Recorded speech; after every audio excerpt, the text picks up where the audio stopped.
तो हेलो मेरे दोस्तों, बोर्ड एग्जाम क्लासेस में आपका हार्दिक स्वागत करता हूं। दोस्तों मैं विपिन कुमार आपको एक न्यू वीडियो के साथ हाजिर हुआ हूं और क्लास 9th का मैथ का प्रश्नावली 1.2, इससे पहले हम लोग 1.1 करा चुके हैं। उस वीडियो में आपको नहीं देखा तो उसे जाके देखिए, तभी आपको ये वीडियो समझ में आएगी।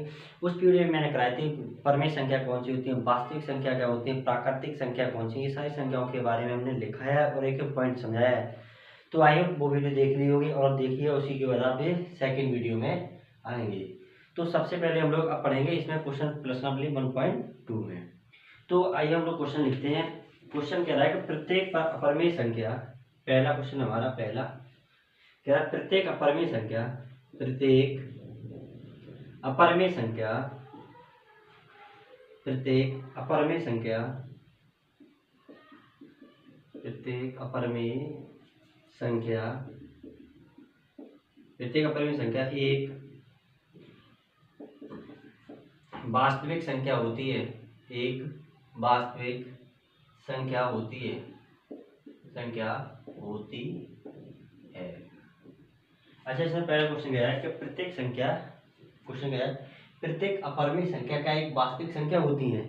तो हम लोग अपरिमेय और परिमेय संख्या पढ़े थे, तो उस बारे में हमने पहली जो हमारा क्लासेस है उसमें बता चुका हूँ। अब हम लोग वास्तविक संख्या क्या होती है, तो वास्तविक संख्या के बारे में हम लोग जान लेते हैं। तो सबसे पहले हम लोग देखते हैं वास्तविक संख्या। तो वास्तविक संख्या, वास्तविक संख्या, तो वास्तविक संख्या हमारी दो प्रकार की होती है। एक होती है हमारी परिमेय संख्या और दूसरी कौन सी होती है हमारी अपरिमेय संख्या। अपरिमेय संख्या कौन कौन सी होती है हमारी, एक परिमेय संख्या हो गई और दूसरी वास्तविक संख्या। क्या होती है वास्तविक संख्या, दो प्रकार की होती है, एक परिमेय संख्या दूसरी अपरिमेय संख्या। तो वही पूछा है कि प्रत्येक अपरिमेय संख्या, प्रत्येक अपरिमेय संख्या वास्तविक संख्या है। तो वही इसने पूछा कि प्रत्येक परिमेय संख्या क्या वास्तविक संख्या है, क्या वास्तविक संख्या है। तो हम क्या लिख सकते हैं, जी, इसका सही आंसर क्या लिखेंगे, सत्य। तो इसका कथन क्या हो जाएगा हमारा, सत्य। इसका आंसर हमारा क्या होगा, सत्य। हाँ, हमारी जो वास्तविक संख्या है वो अपरिमेय संख्या जो क्या है वास्तविक संख्या होती है। अगला हम लोग दूसरा क्वेश्चन लिखेंगे। आई होप आपको समझ में आया होगा।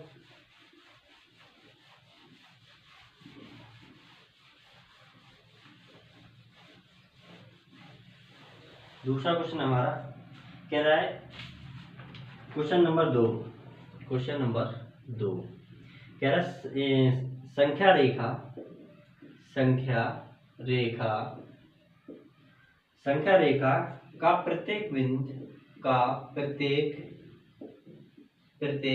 बिंदु, प्रत्येक बिंदु अंडर रूट एम के रूप में, अंडर रूट एम के रूप में, के रूप में, अंडर रूट एम के रूप में, अंडर रूट एम के रूप का होता है, का होता है,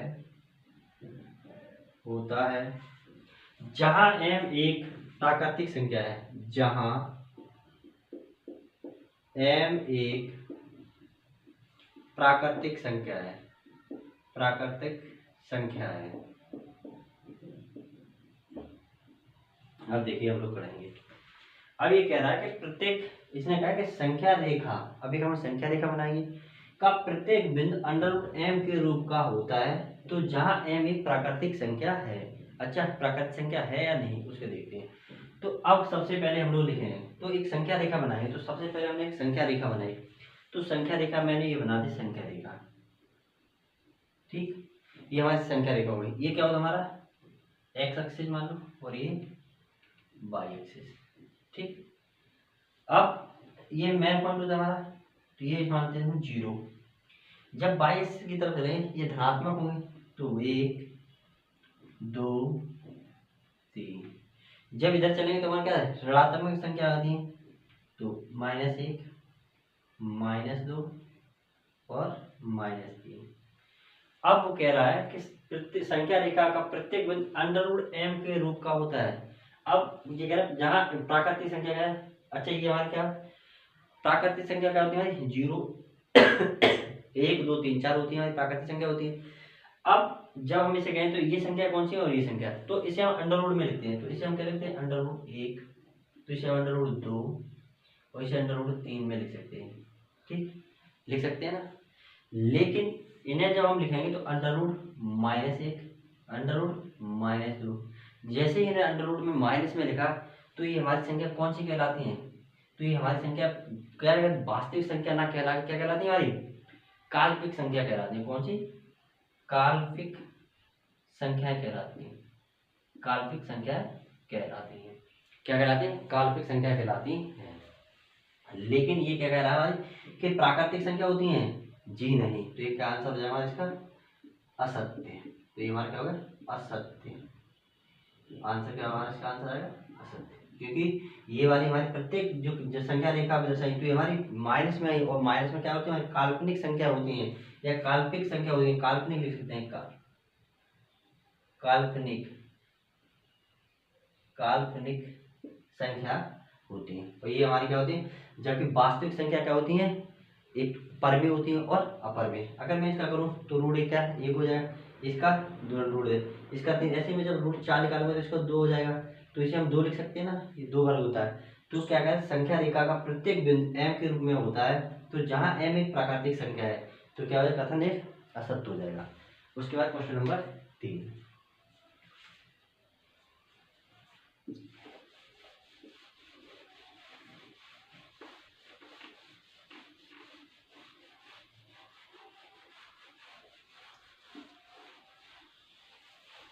क्वेश्चन नंबर 3।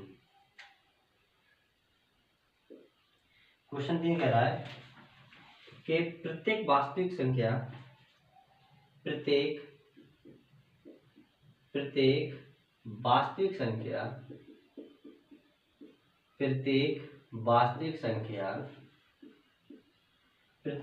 संख्या एक अपरिमेय संख्या है। एक अपरिमेय संख्या है।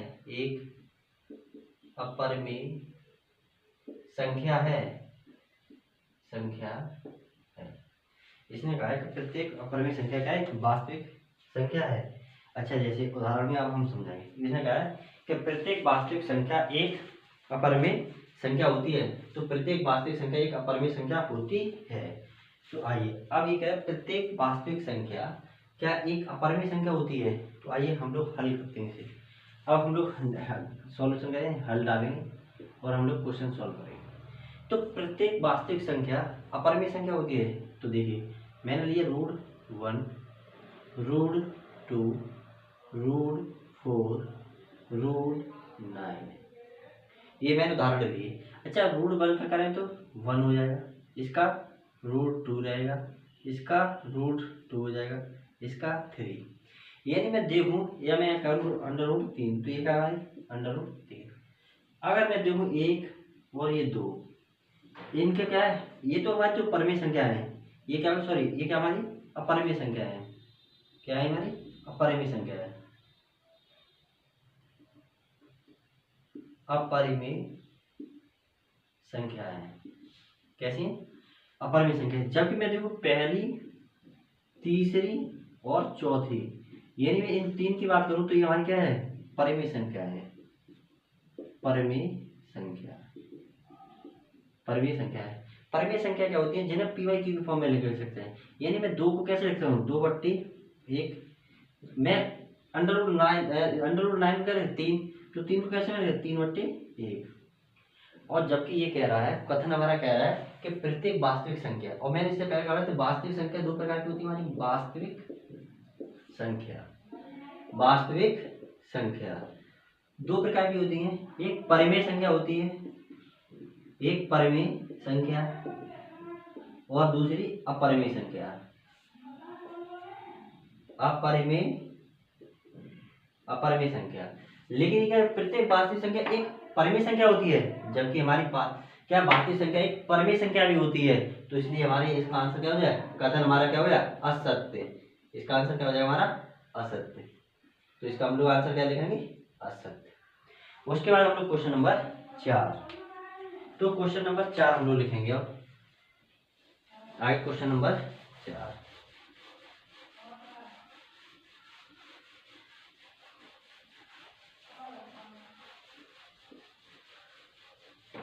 क्वेश्चन नंबर 4 क्वेश्चन नंबर 4 कह रहा है,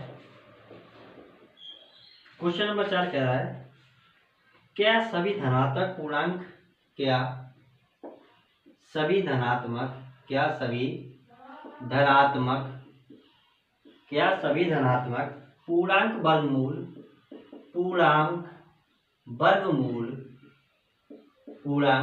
वर्गमूल अपरिमेय होती हैं अपरिमेय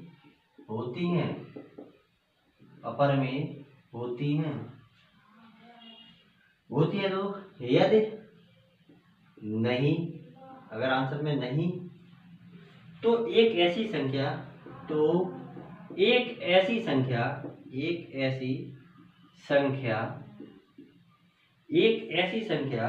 के वर्गमूल का उदाहरण दीजिए। एक ऐसी संख्या के वर्गमूल का उदाहरण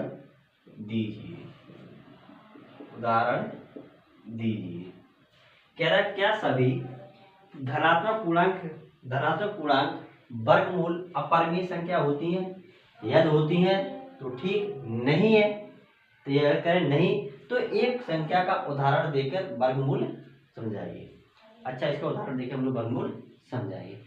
तो अब जब हम इसे वर्गमूल समझाएंगे तो देखिएगा, अब मैं कहूँ उदाहरण में लिखता हूँ। जैसे अगर मैंने उदाहरण लिखा, अगर मैं लिखूँ उदाहरण, इसका एग्जाम्पल लिखूँ, मैं कहूँ √1। ये क्या सभी धनात्मक संख्या पूर्णांक जो अपरिमेय होती हैं? यदि नहीं, अगर होती है तो ठीक है, यदि नहीं होती है तो उदाहरण देखिए √1। मैं कहूँ √2 या मैं √4 और मैं कहूँ √9। अब इनकी बात मैं जब करूँ, अब इनकी बात जब देखी जाए तो ये कह रहा है कि जो एक है √1 का वर्ग कितना होता है? 1, √2 का 2 हो जाएगा, √4 का 2 हो जाएगा, √9 का 3। अब ये कह रहे हैं क्या कह रहे हैं सभी धनात्मक पूर्णांक संख्या वर्गमूल है, कैसी है? अपरिमेय होती हैं। यदि नहीं होती तो उदाहरण देखिए समझिए। तो भाई देखिएगा, ये क्या हमारी परिमेय संख्या, ये हमारी क्या है परिमेय संख्या, ये क्या हमारी परिमेय संख्या है। तो ये हमारी क्या है परिमेय संख्या है। अब ये हमारी क्या है परिमेय संख्या, मैंने समझा दी। तो ये हमारी क्या संख्या, तो वही कह रहा है कि उदाहरण देके समझाइए, तो ये मैंने समझा दिया। आगे हमारा क्वेश्चन नंबर 4 इस प्रश्न में लिखा लास्ट होगा उदाहरण, क्योंकि देखिए अगर मैं इनकी बात करूं तो ये हमारी कौन सी होगी? परिमेय संख्या हो गई, परिमेय संख्या। अगर इसकी बात मैं करूं तो अपरिमेय संख्या, ये क्या होगी हमारी अपरिमेय संख्या। इसकी बात करूं तो ये क्या होगी हमारी परिमेय संख्या हो गई, परिमेय संख्या हो गया। इसकी बात करूं मैं तो ये भी हमारी क्या है परिमेय संख्या है। तो उसने जो पूछा था वही हमने बता दिया। तो क्या है ऐसी संख्या को जो उदाहरण देके समझिए तो ये क्या है हमारी एक अपरिमेय संख्या भी होती है। इसके बाद इस प्रश्नावली का लास्ट क्वेश्चन हम लोग करेंगे, क्वेश्चन नंबर 5, जो इस प्रश्नावली का लास्ट क्वेश्चन होगा। तो आपको वीडियो अच्छी आ रही हो तो वीडियो लग रही हो तो वीडियो को शेयर करते चले, लाइक भी करते चले भाई। इसके बाद क्वेश्चन नंबर लास्ट, ये कह रहा है कि दिखाइए कि संख्या, क्वेश्चन नंबर 5, दिखाइए कि